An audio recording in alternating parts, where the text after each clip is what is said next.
Hello, പരിസ്ഥിതി സംരക്ഷണത്തിന്റെ വക്താക്കളെന്ന് അവകാശപ്പെടുന്ന പാർട്ടിയാണല്ലോ CPM. എന്തായാലും ഇവർ പൊന്നാനിയിൽ നിന്ന് പാർലമെന്റിലേക്ക് അയക്കാൻ തെരഞ്ഞെടുത്തിരിക്കുന്ന അവരുടെ സ്ഥാനാർത്ഥി ആ അർത്ഥത്തിൽ പരമയോഗ്യൻ തന്നെ. അദ്ദേഹത്തിന്റെ പേരിൽ നിലവിലുള്ള കേസുകളിലൂടെ ഒന്ന് സഞ്ചരിച്ചാൽ നമുക്കത് മനസ്സിലാകും. കേസ് നമ്പർ 1, യൂത്ത് ലീഗ് പ്രവർത്തകൻ ഒതായി മനാഫിനെ കൊലപ്പെടുത്തിയ കേസിൽ ഇദ്ദേഹം 2ാം പ്രതിയായിരുന്നു. വിചാരണ കോടതി ഇദ്ദേഹത്തെ വിട്ടയച്ചു. സംസ്ഥാന സർക്കാർ ഈ 2ാം പ്രതിയെ വിട്ടയച്ചതിന്റെ പേരിൽ അദ്ദേഹത്തിന് പരമാവധി ശിക്ഷ ലഭ്യമാക്കണമെന്ന് പറഞ്ഞ് ഹൈക്കോടതിയിൽ അപ്പീൽ ഫയൽ ചെയ്തിട്ടുണ്ട്. ഇത്തരത്തിൽ കേരളം പോലുള്ള ഒരു സംസ്ഥാനത്ത് ഒരു MLA-ക്കെതിരെ ഒരു കൊലപാതക കേസിൽ പരമാവധി ശിക്ഷ ലഭ്യമാക്കണമെന്ന് പറഞ്ഞ് ഹൈക്കോടതിയിൽ അപ്പീൽ എത്ര എണ്ണം വന്നിട്ടുണ്ടെന്നുള്ളത് ഒന്ന് പരിശോധിച്ചാൽ നന്നായിരിക്കും. 2, CPM സഹയാത്രികനായ പ്രവാസി എഞ്ചിനീയർ മലപ്പുറം സ്വദേശി നടുത്തൊടി സലീമിനെ ക്വാറി ബിസിനസിൽ പങ്കാളിയാകാമെന്ന് പറഞ്ഞ് 50 ലക്ഷം രൂപ ഇദ്ദേഹം തട്ടിക്കുകയുണ്ടായി. അന്വേഷണം നടന്നു. ഹൈക്കോടതി ക്രൈംബ്രാഞ്ചിനെ അന്വേഷിക്കാനായിട്ട് ക്രൈംബ്രാഞ്ച് അന്വേഷണത്തിന് ഉത്തരവിടുകയുണ്ടായി. റിവ്യൂ ഹർജി PV അൻവർ ഫയൽ ചെയ്തു. പക്ഷെ അതിനെയും നിരുപാധികം തള്ളിക്കളഞ്ഞിരിക്കുകയാണ്. ക്രൈംബ്രാഞ്ച് ADGP അന്വേഷിക്കുന്ന ഈ കേസിൽ അക്ഷരാർത്ഥത്തിൽ പറഞ്ഞു കഴിഞ്ഞാൽ വഞ്ചനാ കുറ്റം ചുമത്തി ഈ മാന്യനെ തുറുങ്കിലായി അടയ്ക്കേണ്ടതാണ്. നിലമ്പൂർ MLA ഗുണ്ടാ സംഘത്തെ കൊണ്ട് ഭൂമി തട്ടിപ്പ്, വഞ്ചനാ കുറ്റം, നിയമം ലംഘിച്ചുകൊണ്ട് പ്രകൃതി തകർത്ത് തടയണ പണിയുക, ഇത്തരം കാര്യങ്ങളിലൊക്കെ വളരെയധികം മികച്ചതാണ് എന്ന് തെളിയിച്ച വിവാദങ്ങളിൽ നിറഞ്ഞു നിന്ന ഒരു വ്യക്തിയാണ് കഴിഞ്ഞ കാലങ്ങളിൽ. മഞ്ചേരി മാലാംകുളത്ത് അൻവർ 100 ഏക്കർ ഭൂമിയിൽ മെട്രോ വില്ലേജിലേക്ക് റോഡ് ഉണ്ടാക്കാൻ CP ജോസഫ് എന്ന് പറയുന്ന കുടിയേറ്റ കർഷകന്റെ കയ്യിൽ നിന്ന് കരാറ് 100 ഏക്കർ ഭൂമിക്ക് കരാർ ചെയ്തു. എന്നാൽ 4 സെന്റ് അധികം അപഹരിക്കുകയും മഞ്ചേരി സബ് കോടതിയിൽ കേസ് നടത്തുകയും മഞ്ചേരി സബ് കോടതി ഇദ്ദേഹത്തെ ശിക്ഷിക്കുകയും ചെയ്യുകയുണ്ടായി. നഷ്ടപരിഹാരം നൽകാൻ ഉത്തരവിട്ടു. ഇദ്ദേഹം നൽകിയില്ല. അറസ്റ്റ് വാറണ്ട് കോടതി പുറപ്പെടുവിച്ചു. MLA ആയ ശേഷം അറസ്റ്റ് വാറണ്ട് വന്നപ്പോ ഫൈൻ അടച്ച് തടി ഉരുകയാണ് ഉണ്ടായത്. നമ്പർ 5, പൂക്കോട്ടുപാടം റീഗൽ എസ്റ്റേറ്റ് ഗുണ്ടാ സംഘത്തെ ഉപയോഗിച്ചുകൊണ്ട് തട്ടിയെടുക്കാൻ ഇദ്ദേഹം ശ്രമിച്ചു. ഇതിനെതിരെ കേസ് വന്നു. ക്രൈം നമ്പർ 349/2016 ആയിട്ടാണ് കേസ് രജിസ്റ്റർ ചെയ്തത്. കക്കാടാംപൊയിൽ മലയിടിച്ചുകൊണ്ട് വാട്ടർ തീം പാർക്ക് നിയമവിരുദ്ധമായി നിർമ്മിച്ചു.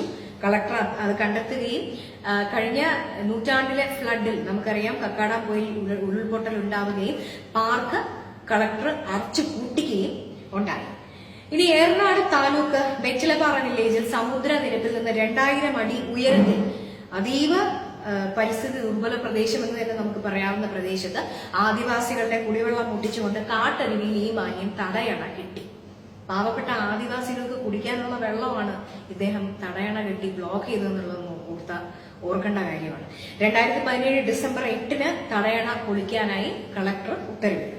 കക്കാടാംപൊയിൽ പാർക്ക് കാട്ടരുവി തടയണ കെട്ടിയത് ഇതൊക്കെ ഹൈക്കോടതി ചീഫ് ജസ്റ്റിസ് അധ്യക്ഷനായ ഡിവിഷൻ ബെഞ്ചിന്റെ പരിഗണനയിലാണ് ഇപ്പോൾ ഉള്ളത്. തടയണ പൊളിക്കണമെന്ന് സർക്കാരിന്റെ വിദഗ്ധ സമിതി ഹൈക്കോടതിയിൽ റിപ്പോർട്ട് സമർപ്പിച്ചിട്ടുണ്ട്.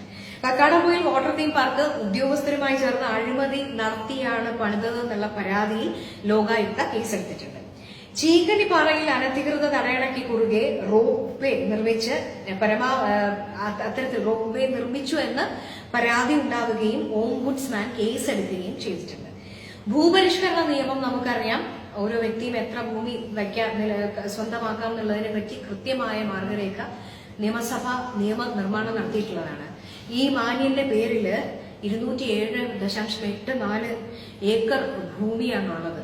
കേരളത്തിൽ 2 സെന്റ് ഭൂമി പോയിട്ട് ഒരു തരി മണ്ണ് സ്വന്തമായി ഇല്ലാത്ത മനുഷ്യർ, ലക്ഷക്കണക്കിന് മനുഷ്യരുള്ള ഈ നാട്ടിൽ PV അൻവർ MLA-ക്ക് ഉള്ളത് 207.84 ഏക്കർ ഭൂമിയാണ്. ലാൻഡ് ബോർഡ് അൻവറിനെതിരെ ഇതുമായി ബന്ധപ്പെട്ട് കേസ് എടുത്തിട്ടുണ്ട്. എവിടേക്കാണ് നമ്മുടെ പോക്കെന്നുള്ളത് ഒന്ന് ഓർക്കണം. ഒരു MLA-യുടെ കയ്യിലാണ് കേട്ടോ ഇത്രയും ഏക്കർ ഭൂമി ഇരിക്കുന്നത്. 14.38 കോടി രൂപ സ്വത്താണ് തെരഞ്ഞെടുപ്പ് സത്യവാങ്മൂലത്തിൽ അദ്ദേഹം കാണിച്ചത്. കഴിഞ്ഞ 10 വർഷമായിട്ട് ആദായ നികുതി അടയ്ക്കുന്നില്ല. വ്യാജ സത്യവാങ്മൂലമാണ് തെരഞ്ഞെടുപ്പ് കമ്മീഷൻ നൽകിയത്. 2ാം ഭാര്യ PV ഹഫ്സത്തിന്റെ പേരും അവരുടെ സ്വത്ത് വിവരങ്ങളും ഇലക്ഷൻ കമ്മീഷനിൽ രേഖപ്പെടുത്തിയിട്ടില്ല. അഫിഡവിറ്റുമായിട്ട് ബന്ധപ്പെട്ടൊക്കെ പറയുകയാണെങ്കിൽ അത്തരത്തിൽ കാര്യങ്ങളൊന്നും അറിയിച്ചിട്ടില്ല. അൻവറിന്റേതായിട്ടുള്ള 4 കമ്പനികളിൽ ഒരു കമ്പനിയായിട്ടുള്ള PV's റിയൽറ്റേഴ്സ് അതിന്റെ വിവരം മാത്രമാണ് തെരഞ്ഞെടുപ്പ് കമ്മീഷന് നൽകിയത്. PV's realtors, Green's India infrastructure ഈ 2 കമ്പനികളെ കേന്ദ്രം അയോഗ്യരാക്കിയിട്ടുണ്ട്. ഇതിന്റെ ഡയറക്ടറായിട്ട് PV അൻവറിന് തുടരാൻ യാതൊരു സാധ്യതയും ഉള്ളതല്ല. PVR എന്റർടൈൻമെന്റ്സ്, PVR ഡെവലപ്പേഴ്സ് എന്നീ കമ്പനികളുടെ MD ആയി തുടരുന്നതും പൂർണ്ണമായും നിയമവിരുദ്ധം. ഇനി എറണാകുളം എടത്തല പഞ്ചായത്തിൽ നാവികസേന സുരക്ഷാ മേഖലയിൽ 8 നില കെട്ടിടം ഇദ്ദേഹത്തിന്റെ PV's റിയൽറ്റേഴ്സ് അനുമതിയില്ലാതെ പണിതിട്ടുണ്ട്. ഇതിന്റെ 3 നില പൊളിക്കാൻ നാവികസേന ആയുധ സംഭരണ കേന്ദ്രം, നേവൽ ആർമമെന്റ് ഡിപ്പോ നോട്ടീസ് നൽകിയിട്ടുണ്ട്. എന്ത് നേവി, എന്ത് എയർഫോഴ്സ്? PV അൻവർ MLA ഇതൊന്നും ബാധകമല്ല. അദ്ദേഹം അനങ്ങിയിട്ടില്ല. കെട്ടിട നിർമ്മാണത്തിന് സ്റ്റോപ്പ് മെമ്മോ നൽകിയത് അതും പൂർണ്ണമായി അവഗണിച്ചു. വരവിൽ കവിഞ്ഞ സ്വത്ത് വരുമാനം സമ്പാദിച്ചതിന്റെ പേരിൽ ആദായ നികുതി വകുപ്പും എൻഫോഴ്സ്മെന്റ് വകുപ്പും ഇദ്ദേഹത്തിനെതിരെ അന്വേഷണം നടത്തുകയാണ്. ഇത്രയുമൊക്കെ പൊന്തുവലുകൾ പോരെ PV അൻവർ MLA നമുക്കിനി ഇന്ത്യൻ പാർലമെന്റിലേക്ക് അയക്കാൻ? എന്തായാലും പ്രിയപ്പെട്ട പൊന്നാനിക്കാര് ചൂണ്ടുവിരലിൽ മഷി പുരട്ടാൻ കയറുന്നതിന് മുമ്പ് ഒരു കാര്യം മാത്രം ഓർക്കണമെന്നുള്ള ഒരു ഹമ്പിൾ റിക്വസ്റ്റ് ആണ് ഉള്ളത്. കയ്യിലെ പണത്തിന്റെ കനമല്ല, മറിച്ച് സംശുദ്ധ രാഷ്ട്രീയമാകണം ഇന്ത്യൻ പാർലമെന്റിൽ നമ്മുടെ MP ആയി എത്തുന്ന വ്യക്തിക്കുള്ള ക്വാളിഫിക്കേഷൻ. ക്രിമിനലുകളെ കൊണ്ട് നിറയുന്ന ഇടമാകാതിരിക്കട്ടെ ഇന്ത്യൻ പാർലമെന്റ്.